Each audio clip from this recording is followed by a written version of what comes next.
how does misinformation kind of infect our minds in the way that viruses take over a cell? So one of the things they do is they hijack the host of the cell, then they sort of implant them with code to try to reproduce themselves. What is the point of misinformation if it doesn't reproduce itself? So misinformation is generated in a way to try to infect people so that it can spread further. Professor Sander van der Linden's fascination with misinformation traces back to his own family's scars under Nazism, a regime that perfected propaganda so insidious it seeped invisibly into everyday life. In his award-winning book, Foolproof, Professor van der Linden argues that misinformation is a psychological virus, spreading through minds the way a biological virus hijacks cells. From Third Reich leaflets to modern algorithms, the tools of propaganda have evolved, but the core infection remains the same. Exploiting our mental shortcuts, polarizing the masses,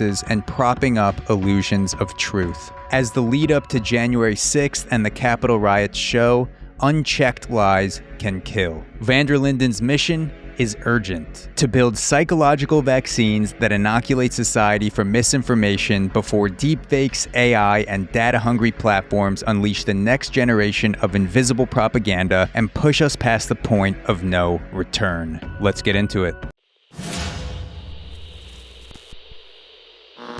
Professor Sander van der Linden, thank you for joining me on the podcast. Hey, thanks for having me on the show. Of course, and there's so many directions we could go. We're gonna dive as deeply as we can in the next hour into your book, Foolproof, which is fascinating. And one of the things I wanted to ask you is you've spoken about the impact that Nazism has had on your family and how that sparked the studying of misinformation. I know it's a very gleeful way to start a Yeah, podcast. Like, let's get into the Nazi shit. yeah. Can you tell the story of how tell the story of your family and how your fascination grew with harmful propaganda and misinformation? Yeah.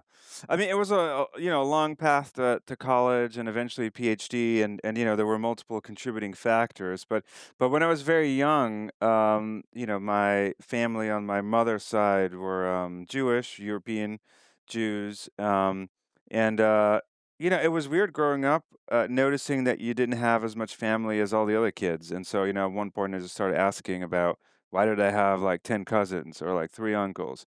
My parents didn't really shy away from it. They just told me, from an early age that most of my family was executed during World War II. And so they started educating us more about, the harmful consequences of propaganda, how people come to believe, false information about other groups in society and what that can lead to. Um, at the time you're kind of young, so you don't really know what to think about it. But as I got older and I got interested in human behavior and figuring out what motivates people, I eventually got back to this idea that actually propaganda is a powerful motivator for people in terms of explaining lots of behavior. And so I think that always kind of stuck with me when people ask me about, well, how do you know misinformation is harmful, or what are some of the issues? I always go back to that sort of thinking like, well, yeah, I learned about all this sort of institutionalized Nazi propaganda. I mean, my parents showed me cartoons of, stereotypical images of Jews. And one of the things people don't realize is like it didn't start out, Hitler didn't start out just proclaiming these are bad people, we should put them in a gas chamber. They started out very subtle, right? Let's Yeah. portray these other people just a little bit different from us in print media. Let's keep pushing that narrative. Let's crank it up a notch, after a few months, few years, and they kind of lay the groundwork, soften people up for the idea that, there's these other groups who are bad that we may need to get rid of. And I think that theme remains very relevant throughout human history, not just World War II. Many things that are happening in the world where they leverage some of those well-rehearsed tactics. And I got interested in the general techniques of propaganda. And that was kind of what led me to an area of psychology that's called influence. Yeah. Yeah. It's funny hearing you talk about that because every field has their own influences. I grew up playing baseball, eventually played through college, and so I think back to the Mm, people that got me into game that took over my life, and I'm like, oh, Johan Santana, Justin Verlander, like they're all American baseball pitchers on the Mount Rushmore of Right. baseball. And Hitler is definitely on the Mount Rushmore of propaganda in terms of the way he's been Yeah. able to influence and just have this, you know, massive and gruesome effect with the things that he was espousing. Absolutely. And I started getting intrigued by the psychological tricks that propagandists use to exploit people's vulnerabilities and institutionalize them. And I think they're very well, they're well documented now, through psychology experiments, things like the big lie, which was Goebbels, who was the Reich's minister for propaganda. He had this idea that if you start repeating an outrageous lie, who would ever dare to question it? Because, why would you lie about such an outrageous thing if it wasn't, if it wasn't true? And so they actually found out that through repetition, people seem to be able to come on board with extremist ideas. And that principle replicates very well in psychology, that the more you repeat a lie, the more likely people are to start not only thinking that it's true over time, but actually maybe it's not so immoral to share it with other people. And, it sort of normalizes after a while. And that's some of the sort of sticky things about propaganda that it kind of creeps up on you. Yeah. And not only was the Nazi propaganda a lie, but they were able to weave it into the fabric of everyday life. And when I was just going through your book, I was looking up some things because in the beginning you talk about the Nazi history. There's a quote from Goebbels where he says, "The best propaganda is that which works invisibly. It penetrates the whole of life without the public Mm, having any knowledge of the propagandistic initiative." And that made me think about the algorithms, the modern day social media algorithms, because rarely when people fight about things or they're spreading misinformation or they're, posting some ridiculous meme about the vaccine. Like there's never really any talk about peeling the layers back and thinking about what was the reason this even came on my feed, or what is the social yeah. mechanism designed to feed me this, like this invisible penetrating force. Like if someone said like what's the invisible penetrating force of today, the algorithm would pop up in my head immediately. Yeah, yeah, no, that's a great point. Yeah, there's this sort of direct path, right, where people try to sort of explicitly brainwash you, but that's actually quite difficult.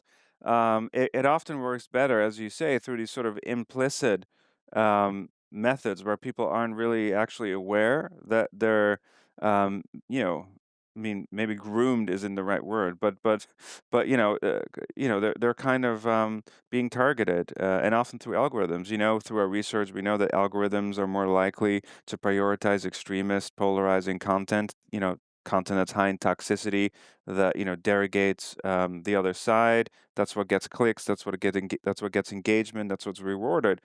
And so if you're exposed to that all the time, it starts to sort of slowly grind at you, in terms of starts chipping away at civil discourse, and it sort of gets at people without them realizing, right, that why do I feel this way about some other group or other people? And sure, there's a baseline of differences between ideologies and different beliefs, but these algorithms, right, they certainly amplify a lot of this Hmm. content in quite dramatic ways. And of course, Hitler didn't have access to social media, but it'd be worrying to think Thank about, God.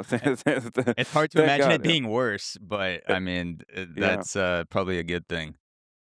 And it extrapolates to other, if you look at fascist leaders, they have this playbook. And it extrapolates and it generalizes to other situations where, bad people in power try to exploit the population. And that is, and of course, it's a moral question, what's bad, what's not bad. But I think we can all agree that there are techniques that we shouldn't be Yeah, using on the population. Yeah. absolutely.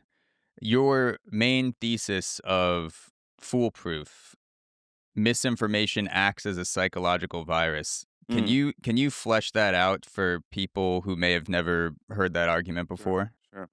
Yeah, and it's not just a philosophical kind of analogy. I think for me, it's been an empirical sort of journey that actually started by using models, So I guess there's three ways to think of it. One is how does misinformation kind of infect our minds in the way that viruses take over a cell, right? So one of the things they do is they hijack the host of the cell, then they sort of implant them with code to try to reproduce themselves, right?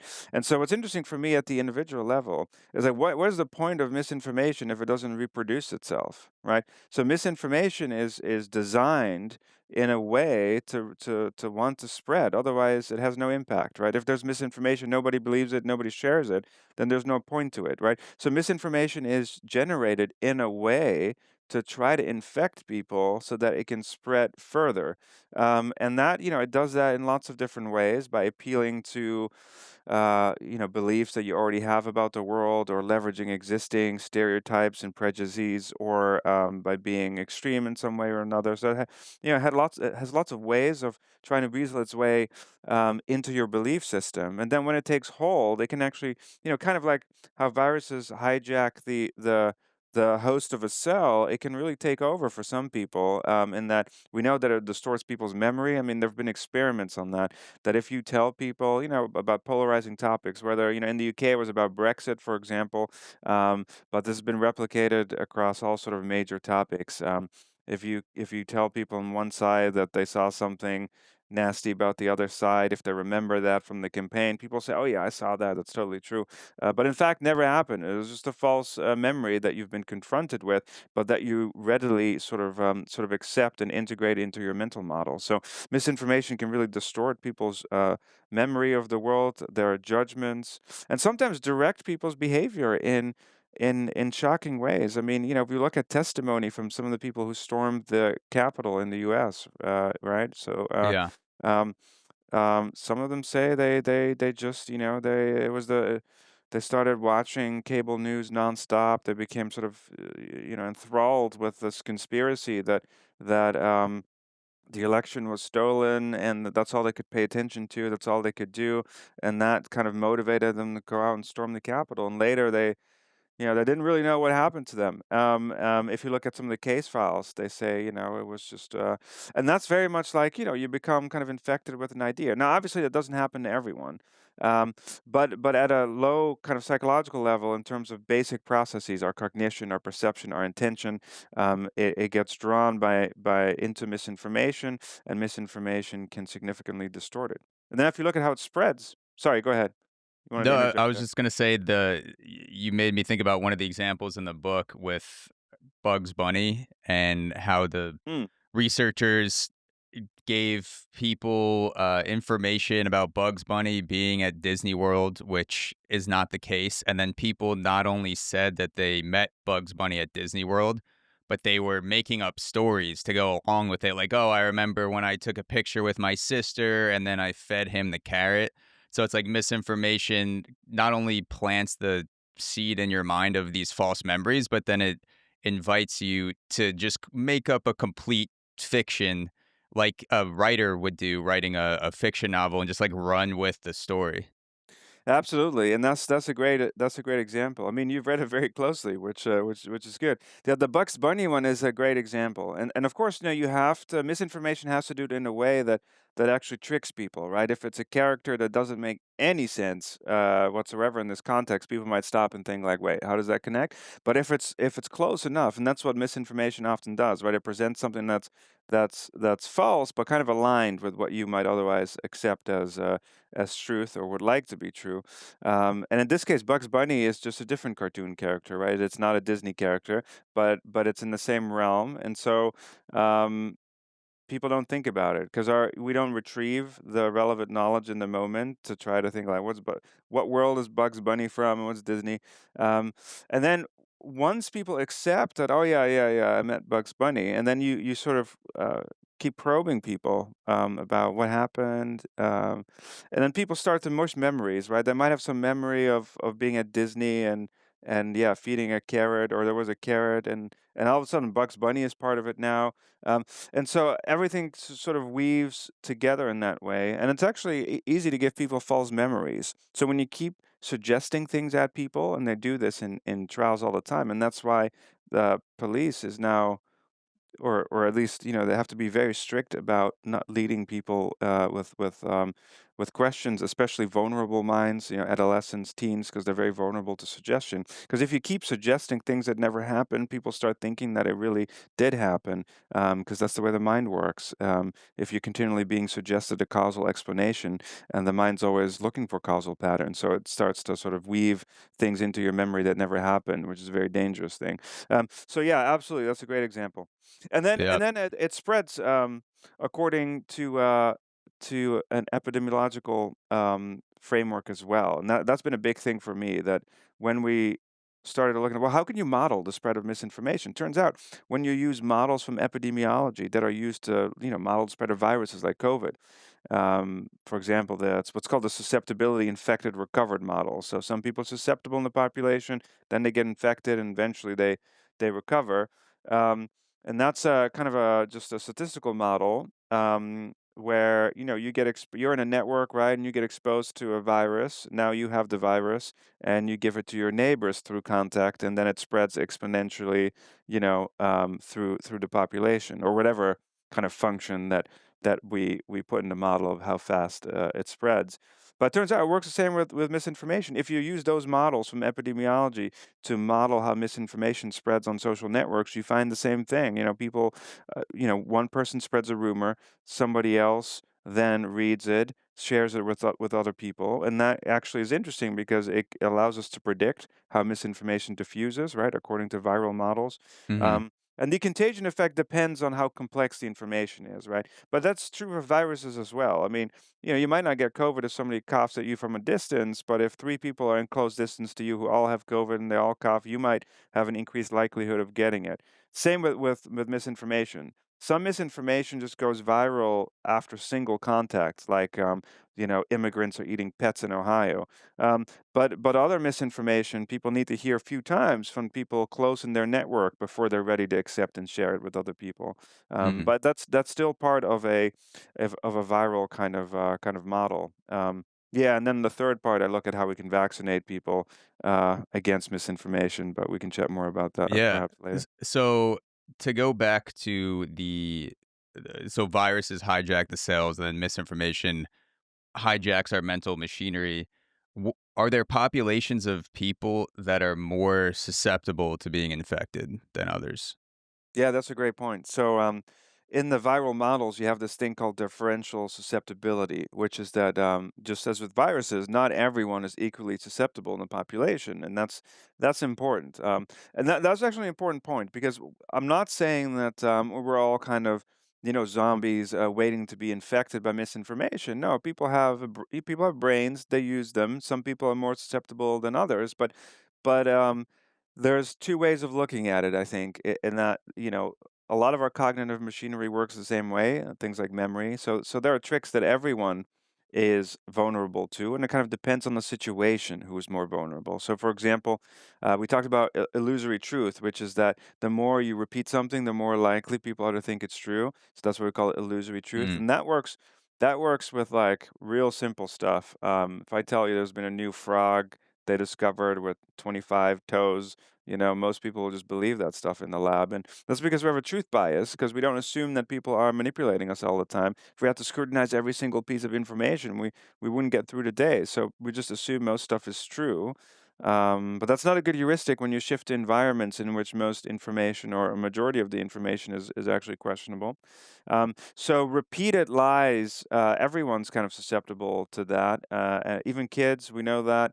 Most people, about 85% of tested samples, think a claim is more likely to be true if it's repeated versus non-repeated.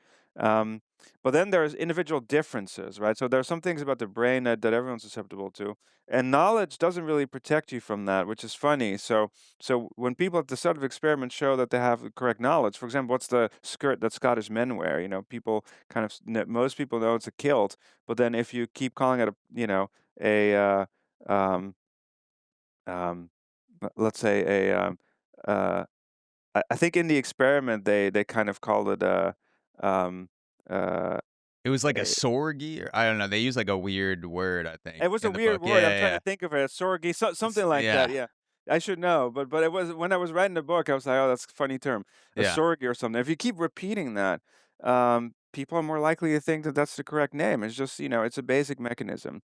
Yeah. Sometimes knowledge can protect you if you're able to actively retrieve and use it, but that's not very common. So same with the Moses, what we call sort of the Moses test, like tell people, oh, like what animals did Moses take on on the boat with him or the raft or whatever he had. How many animals of each kind did Moses take with him? Mm, Most people just give the answer, but they don't realize it was Noah in the biblical story, right? yeah. Now, if you teach biblical studies, you might know that it's Noah and you have some protection, right? So you're not as vulnerable as people who don't have, detailed sort of biblical knowledge. But on average, right, that's difficult for people to retrieve the correct knowledge in the moment and use it. Um, so that's actually what gets most people. But yeah, some people are more susceptible than others because of individual differences. So we have a test called the Misinformation Susceptibility Test, which is a global test. Anyone can take it for free online if you want to test your skills. And we've data of hundreds of thousands of people from all around the world, and what we find is the people who are most susceptible are people who get most of their news from social media, people who spend a lot of time online, people who are politically extreme, people who are low on trust of mainstream institutions, mainstream media. Um, Interestingly, younger generations, so Gen Z, tends to be more susceptible, although older Mm, people spread more misinformation. So there's differences there that older people spread more misinformation often because of political reasons, but younger people are more susceptible despite being digital natives. Maybe because they don't always critically appraise the information. But interestingly, they also know this, so they calibrate. So political extremists tend to think that they're super good at this, but actually they're the worst. Whereas young people, they also don't do so well, but they know that they don't do very well, which is a very important difference, this sort of metacognition. Um, then, people who score high on conspiratorial thinking, high on what we call cognitive rigidity, which is you're unable to engage in flexible sort of thinking. So people are open-minded, okay with uncertainty, can sort of step into the shoes of other people when thinking about different perspectives. That's a big factor in protecting you from believing misinformation. People are very rigid, which tends to mm. correlate with extremism. They only have one narrative, and there's no room for anything else. So yeah, sort of paint a picture. Right? People who are very distrustful, who get their news from not so credible social media sites, who are high on paranoia, who are very rigid in their thinking. That's kind of the profile of people who are most susceptible. Yeah, having that empathy that you mentioned and being able to place yourself in the shoes of someone else, I feel like that is very important in inoculating conspiratorial thinking because just looking at something like the fake moon landing, and if you're Right. full blown into the fake moon landing and you say, "We never went to the moon," the entire thing was a fraud. We just had videos and images fed to us to share a certain story. And then you go, well, wait, let me put myself in the shoes of just one of the scientists at NASA that studied their whole life to be able to do work like this.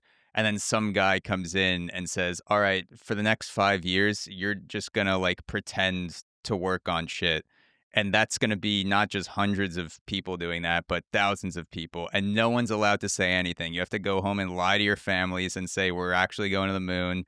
No one ever recorded anything or released a memo that said we're faking the news, the moon landing.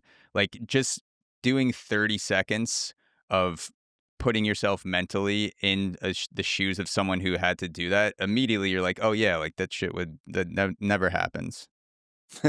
Exactly. Yeah. No, that's a good way to think about it. And this construct called actively open-minded thinking is in our work we found that's really important for um, giving people the sort of resistance that they need when it comes to conspiracy theories. And actively open-minded thinking is just being open-minded about different explanations and weighing evidence and being okay with uncertainty. But it's very hard to teach people that. It's actually very difficult. But you're absolutely right. And in the book, I talk a little about mathematicians have looked at this problem and they said, yeah, yeah, if everyone goes to work, pretend they're working on something fake, thousands of people over numerous years. I mean, the probability that this would remain secret is just astronomically low. Yeah.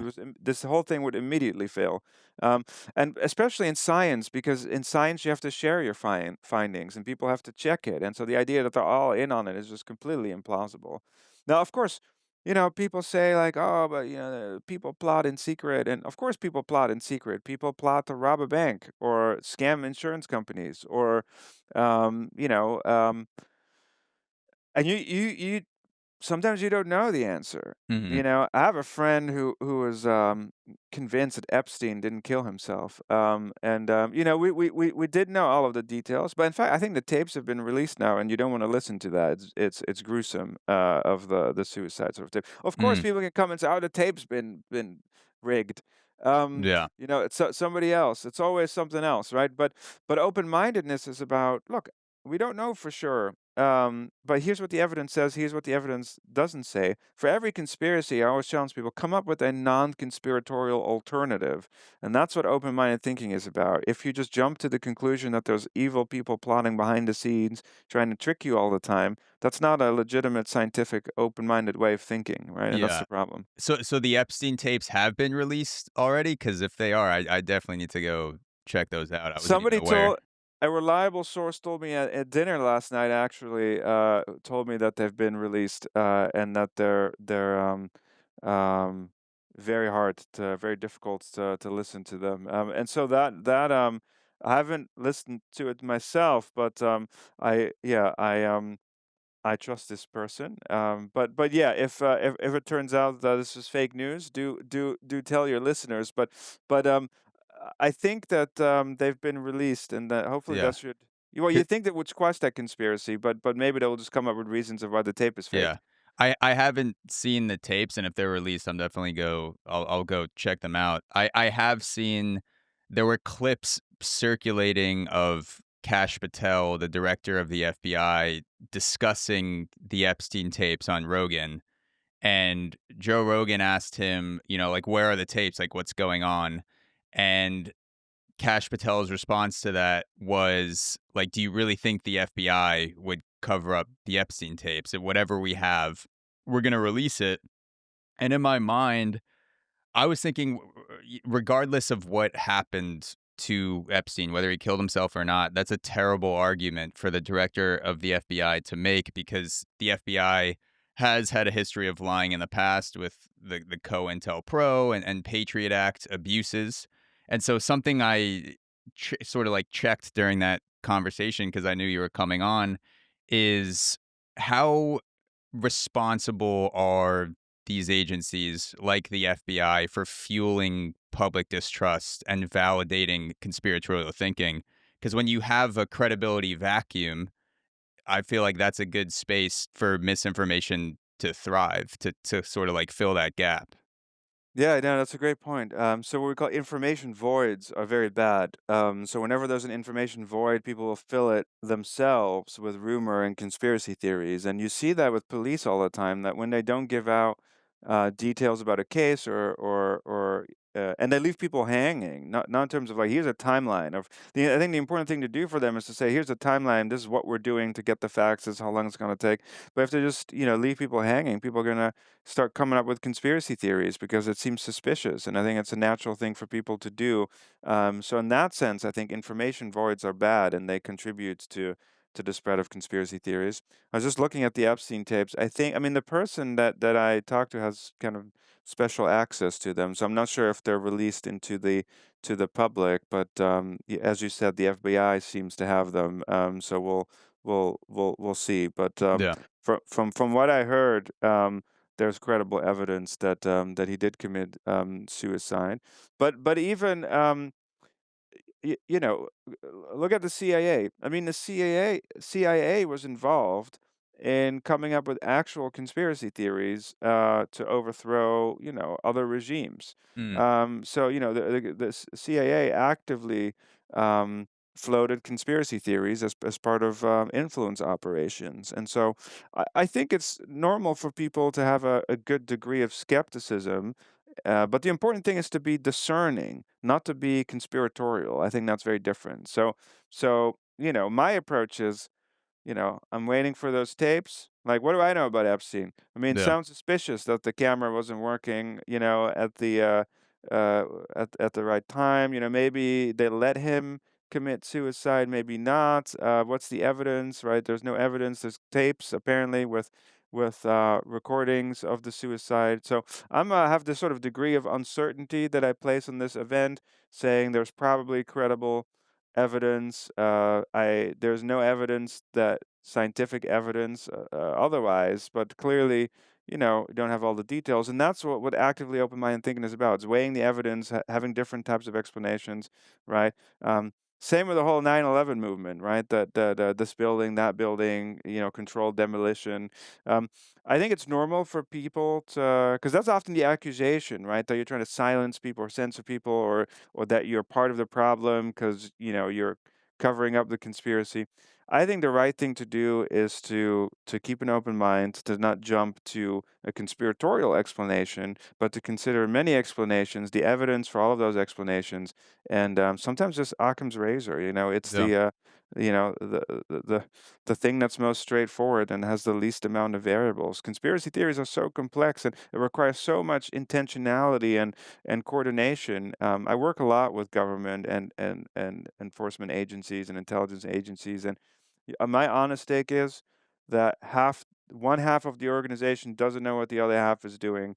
And Yeah. same with government. I would be really impressed if they intend on anything Yeah. coordinated. So I have a high bar for convincing me that there's an intentional Yeah. plot. Looking at the incompetence and bureaucracy of most institutions. Well, that's one of the biggest red flags of a conspiracy to me is when you have this spectrum of competence and you just sway the meter depending on what you're trying to convince people of. So sometimes the government is the most competent group of people in the world and they execute everything exactly as planned. And then other times they're Yeah. just bumbling idiots. And you have those two competencies within the same conspiracy. So it's like, which one is it? Is the government just a bunch of idiots, or are they good at their jobs? But you can't form a theory that has the same people being both. Exactly, and that's what we call incoherence, which is a Yeah, huge marker of conspiracy theories. And the antidote is that it requires nuance, right? And a similar example is with big pharma, right? And so there have been legal cases where big pharma has done bad things, and opioid crisis, other, making money off of drugs that should be cheaper for people. I mean, these things are true, but were they planning in secret to create COVID or profit off of a COVID vaccine that had heavy government regulation? Right? It doesn't make any sense, like in terms of that specific case, right? Why a pharmaceutical company would all of a sudden, create a virus so that they could invent a vaccine for it, or a more mild variant that Bill Gates is profiting off of the yeah, vaccine development. He operates in third world countries, a nonprofit organization. I mean, it doesn't make any sense. And so I think it's hard for people to keep those contradictions apart sometimes. That sure, you shouldn't have blind trust in pharmaceutical companies, but also we shouldn't jump to ludicrous conspiracy theories, right, about vaccinations all the time. And so it's sort of you have to be discerning, right, and that's a skill, and that's difficult to train. yeah. I wanted to go back to the illusory truth effect that you Yeah, mentioned, where you repeat the same false piece of information over and over, and it makes people more likely to believe it. And Donald Trump was a big purveyor of this tactic, whether he was aware of it or not during the 2020 or 2020, we're not there yet, 2020 yeah, election, using illusory truth for the 2020 election, saying it was stolen through voter fraud and stop the steal, even though there was never a shred of credible evidence that came out to support his claims. As you're a misinformation scientist watching this unfold in America, what were you thinking when you saw the Capitol riots happen? I mean, to be honest, I was shocked. I mean, I remain shocked. You think that you'd be expecting these things or somehow, but not really. I mean, it's one thing for people to believe in conspiracy theories, and that's something that we see all the time. But it's another for people to actually go and act on them.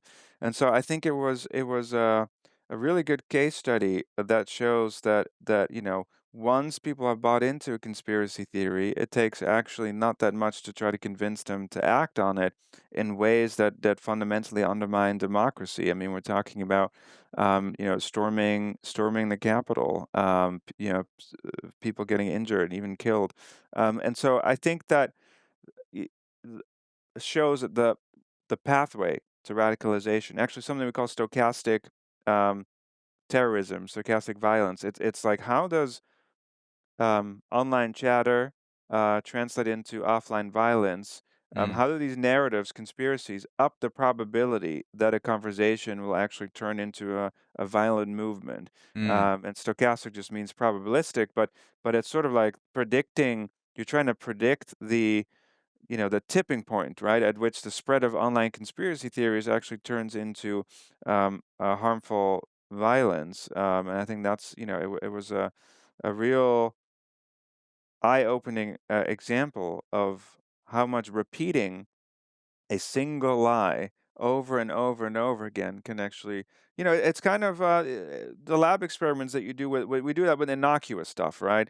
But with like the kilt or a frog or something, because yeah, it has to pass through ethics review and psychology departments. But then to watch it happen in the real world, where somebody just keeps saying something that's false, turns it into a conspiracy theory, and then kind of implicitly hints at um, um, the need for action without actually having to spell it out.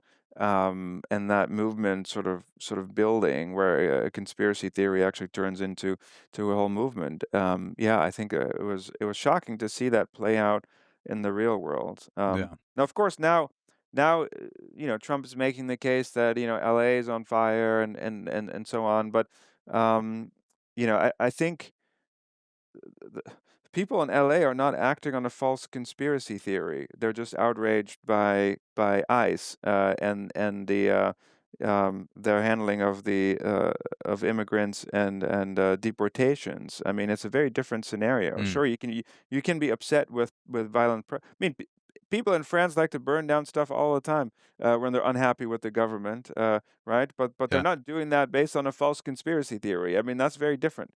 And I think those are very different mechanisms. Yeah. Yeah. What are the ingredients for an effective conspiracy theory? If I was going to concoct something that was as effective as the fake moon landing or, Mm. 9/11 truth, what would I need to make a really, you know, catchy hook for a conspiracy theory? Yeah. So we have this acronym Conspire, where we looked at all kinds of different conspiracy theories, and then we try to figure out what's the sort of the DNA of it. Like, and we ask people to do this. Can you recreate conspiracy theories from scratch with a few simple ingredients? And I think that also teaches people how ridiculous it is, because you can create the same variants of conspiracy theories with those ingredients. And so Conspire stands for incoherence, which we already covered, right? That there tends to be these sort of total opposite explanations. Oh, Princess Diana was already dead, or Princess Diana was murdered, or she faked her own suicide. Those are two incompatible theories, but conspiracy theorists will Mm, will endorse both, because there's this latent order suspicion that explains it, right? That they don't really care about the details. It's that there's something fishy going on here. And so that's the incoherence. There's overriding suspicion, which is the idea that there's something fishy going on. There is a persecuted victim, so there has to be some victim that's being persecuted. N stands for nefarious intent. All right, there's mm, always some bad actor with bad intent. I mean, it's never the case that people are plotting to throw you a surprise birthday party. That's not the conspiracies that people worry about. Reinterpreting, conspire. The end RE stands for reinterpreting randomness.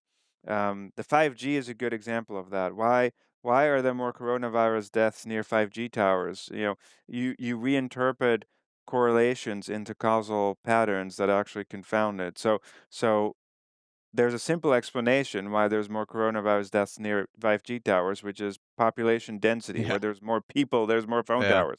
Right. But you can turn that into a causal story that the phone towers are causing the deaths, and people get really confused about that. So that's actually a very neat trick, the sort of correlation causation confusion.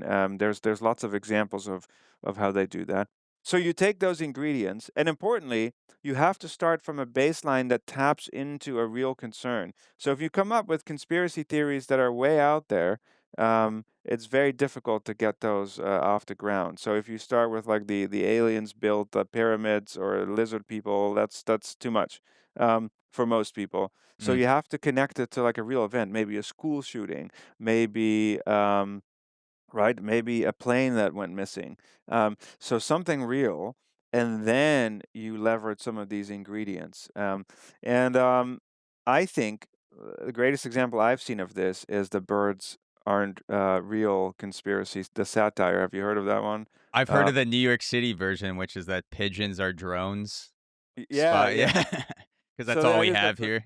oh, okay, so Yeah, exactly, yeah. So the idea that for people who don't know that birds aren't real is a satirical conspiracy theory that uses these factors, and so it's sort of yeah. So birds aren't real; they're drones. That's the idea to spy on you. So it taps into concerns about surveillance and national security and violations of privacy, right? So there's these birds that are watching you, and then you can explain all sorts of stuff. Why do birds sit on power lines to recharge?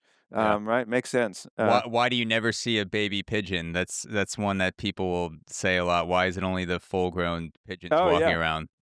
Yeah, that's that's right.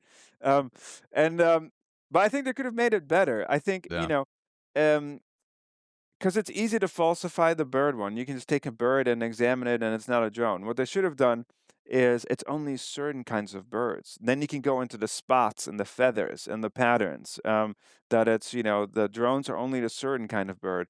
And so, yeah, so that's how they're yeah. constructed, and you can do that you start seeing the parallels. Avril Lavigne is a clone. Tupac Shakur is still alive on an island somewhere. They always recycle the same ingredients, just with different people. Yeah, it's hilarious to think about you reaching out to a conspiracy theorist and saying, "Hey, I Mm. could punch this up for you. I could make this theory a little bit better." Like you're leaving some meat on the bone. Yeah, yeah. Let's make this a little more enticing.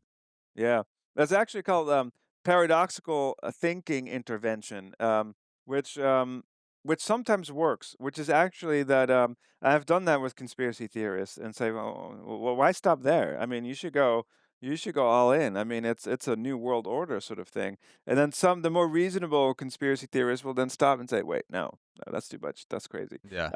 And so that's actually an interesting way to get people to be more skeptical. But I guess it could backfire where some actually might join you and say yes. Yeah, Um, it just pushes them over the edge. yeah. So you write about misinformation be when you have all these ingredients Mm, together being the digital equivalent of a bioweapon. mm. Do you think that tech companies should be regulated like public health institutions? Um, just stepping aside as my citizen hat on, because yeah, I'm not sure if it's the place of science to make policy recommendations, but my personal sort of take on this is that probably I do think that social media companies should be regulated like their public health institutions because they regulate the information hygiene, right? And Mhm. so it's information. If you compare it to water, you don't want your well or your river polluted by some company that's not doing anything about it, right? And so you're trying to drink the water. Other people are putting their toxins in it, and that's not right. And so you want everyone to have clean water, and there needs to be some oversight in who's going to guarantee that. So that's why I think that model kind of makes sense. That these are companies that are responsible for what is being published on their platforms. They have algorithms that are not transparent. People don't know that they might be targeted. So there are lots of things happening with their products that people are not aware of that may not be safe. AI now, the emergence of Gen AI slop. You don't know if what you're being targeted with is AI images for engagement bait. I don't know. There's lettuce Jesus and baby Jesus. Wrapped in lettuce, without lettuce, all sorts of crazy crazy AI engagement bait. But also, yeah, also misinformation, obviously, but they seem to be going in the opposite direction, right? That they don't want to do moderation, they don't want to do fact checking. They just want to leave it up to people and say, yeah, we need to have informed citizens, and of course I work on that, but I also find, yeah, sure, we need to empower people, but we also need to work on the supply side and to think about it. If you're familiar with economics, it's kind of like a negative market externality, right? You're creating a market, but it has all these harmful side effects. And Mm. with every other product, we regulate that. Smoking, for example, right? People don't want to get secondhand smoke in confined spaces because I don't need to get cancer from your secondhand smoke, right? And so it should be the same with information. I don't need your toxicity in my feed. Um, and so, yeah, but people can curate their own feeds, yeah, to an extent. But we aren't fully in control, right, Yeah. of what's being amplified. It's not transparent. So yeah. Yeah, and it is a legitimate question because you have all these tech companies that, if you follow the analogy, which you talk about is not just an analogy, like you can actually track the Mm, misinformation as a virus following similar models, and you have these tech companies that are essentially incubating these pieces of misinformation like a lab, and then they leak out into the world and they cause real world harm. Like you mentioned in the book, the WhatsApp mob lynchings in India. yeah, There's the Capitol riots. I mean, there's so many examples of misinformation spreading, leading to people dying. And if you had any other product or thing that did that in the world, you would have to regulate that. Like it wouldn't absolutely. you wouldn't just make it like a free for all and be like back off the uh security, like let's just like make it a free open market for everything to spread. And I know earlier this year Mark Zuckerberg ended Meta's fact checking program in Mm. favor of the community notes, which I would love to get your thoughts on that, but it just seems like it would demand, uh, you know, basic levels of regulation at the least. Absolutely. And people say, "Oh yeah, free market and the invisible hand," but we know that doesn't work with other products, right? That sure, you need to have competition and a healthy amount of free market exchange, but then there's all these negative side effects that we need guardrails for, and it's the same for social Mm, media. I guess the question is who's responsible for it and who's doing something about it. And the strange thing is that social media companies seem to think that they're not necessarily the ones who are responsible for it. And then, if government tells them that they need to do something about it, then it gets turned into a censorship narrative. I don't think anyone's interested in censoring anyone. It's simply that there needs to be accountability for spreading harmful content. I mean, you can't incite violence. You can't just willy nilly threaten other people. But there are country differences, right? So hate speech, for example, is not illegal in the U.S., but it is illegal in the UK. So these platforms need to have different rules now in different countries, where they can't just end the fact checking program or end their hate speech policies in certain countries because it's actually illegal.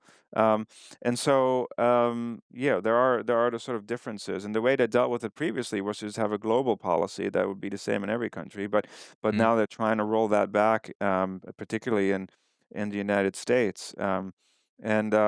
Yeah, of course, wouldn't it be great if everyone was civil? But I think throughout yeah. humanity we've seen that we need some incentives and some policies in place to make sure that everyone plays nicely. Unfortunately, that is the case. Yeah. Yeah. So, with the dawn of social media, what have been the biggest effects that you've seen social media have on the spread of misinformation? Yeah, so I think one is has to do with the speed. right, at which it spreads, which is the most obvious one. That we've always had misinformation, but the amount of people it can reach was limited in some way. So it had to travel from town to town, word of mouth, and there are lots of ways in which you could intervene. Now, it accelerates at an unprecedented amount. You can reach hundreds of millions of people within the course of a few minutes. And on some platforms, you can't actually intervene. We talked about WhatsApp, which is end-to-end encryption, right? So there's actually nothing stopping it. Um, and so there's that's very different in terms of how we deal with that. The other is the transition between online and offline interactions, right? So something that can start online can turn into offline violence. For example, we've had the Southport riots in the UK, where a false news story spread online about an immigrant committing there wasn't there was a tragic stabbing of young children, which was done by a someone in the UK. But there was a false story that there were an asylum seeker from a Mm, Muslim country, which was completely false, which then turned into a national riot. So there's this new sort of interaction between the online world and the offline world. Um, and then the onset of I think deepfakes, robocalls, now ChatGPT, large language models that can be used to generate, spread misinformation at scale. I mean, before you had people in Russian troll farms writing this stuff by hand, right? Now mm, they can just ask ChatGPT to create millions of iterations of a particular story targeted at people. So we're automating the spread of disinformation at a scale that was just not seen before. So those, I think, are some of the big differences. And again, people say, "Oh yeah, but we've sorted in echo chambers, which is birds of a feather um, flock together," right? That's yeah. kind of the saying. That happens offline too. People move to places where people are like them. It's a sort of similarity effect. But again, there's a an online world in which that is amplified. And the more time people are spending online, the more influence it has. The more people are getting their news online. It's just a different model now, right? People complain that, oh, the legacy media, this and that, and it's top down. Um, but the benefit was that there were checks and balancers. There's fact checkers, there's editors, there's producers. Like it's just there's regulation. It's just not possible for sure. There's lots of unreliable content on cable news, for example, but on mainstream channels, it's much harder. I'm not saying that no misinformation is produced in mainstream news, but it's much harder.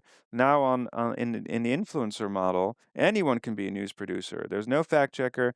In fact, most influencers say they don't even see themselves as needing to care about veracity or Mm, accuracy, which is interesting, right? There are no guardrails. There's no barrier to entry. Anyone can say anything on the internet, get a huge following, and it influences people. I mean, we know that yeah. on TikTok, for example, there are huge wellness grifts where people get, sucked into totally false information about health and mental health, physical health, well-being. So there's all these new problems that I think are difficult to deal with all at once. Yeah. And you mentioned the deepfakes. The deepfakes are getting crazy because I used to think that I was above average at Mm, being able to discern what is fake, what is not, and I've just realized how terrible I am at telling what's real because I'll get tricked like at least once a week of something that I see that pops up and I'm like that looks so real and then I look into it and it's just something created totally by AI, someone typing in a yeah. prompt and saying make this video and I mean, it does seem like in a very nihilistic sense, it does feel like it's a nail in the coffin for truth, or at least like the Mm, sense of truth as seeing is yeah. believing. Cause like that was such a huge part of growing up is like, well, I got to see it to believe it. And now it's like, what do you can't say that anymore, at least not in this version of the world that we live in. No, absolutely. That's a great point. I think the seeing believing heuristic worked for a long time because if you could see it with your own eyes, then it must be true. And now that's no longer the case, and you know that's that's complicated from a psychological perspective because we mostly appraise information through our senses, right? And so if you can't trust your own senses, that's a huge problem. I mean, you know, the example of a cat that has injuries to their whiskers. I mean, they can't navigate the world normally, and so that's kind of what we're seeing here, right? That if some of our senses can't be trusted to accurately discern what's going on, that really impairs our ability to function. Yeah. Um, so we're looking at this idea of synthetic realities now. So we're going to have lots of synthetic agents in our world. They're going to be interacting with each other. You have LLMs that basically, they're bots and they interact with each other. They can swarm. They can form collaborations. They can decide to dupe people. And so, this is it's going to be a new kind of world. And I worry that people are not ready. To deal with that type of information environment. And so, yeah, that's why we do try to do all this work on empowering Yeah. people to spot manipulation. Do you think that democracy can survive this level of targeted manipulation with big data teaming up with big tech, deepfakes, AI? Like, can we survive this? I think there's a sort of risk of nihilism or cynicism that people just, say, forget it. It's too much effort. Everything's fake. I don't care anymore. And that's when really democracy crumbles, right? If nobody cares anymore. And so it's not always a case of like, oh, we're going to make people believe all of these false things, which actually requires quite some effort. And not everyone is, as we said, equally susceptible. It's much easier to actually just get people to disengage and say, screw it. I don't care anymore. And that's I think the real sort of threat to democracy. And I think the antidote to that is that we gotta. I maybe I'm fairly on the optimistic end of the spectrum, maybe because I work on interventions, and so I see some small success in helping people navigate the digital world. I got more optimistic when we're able to scale those solutions in collaboration with government, social media companies. But then you go two steps back when that's not happening anymore. So now we're actually focusing on education. Can we roll out programs to educate Mm. future generations, kids, young children, to navigate this? We'll give them the tools they need to make informed decisions, spot deep fakes, deal with responsibly with AI, social media. Can we do large population level trials, testing, get that in every school, every level, every year, everywhere? Then and at the same time, we need good regulatory frameworks. If we have both in place, I think that we could potentially, manage and adjust. Right now, it seems a bit hopeless on both ends, but I feel that we're making good progress on the education front in some countries. Think of Finland, for example. Finland scoring, 90th percentile on some of these indicators.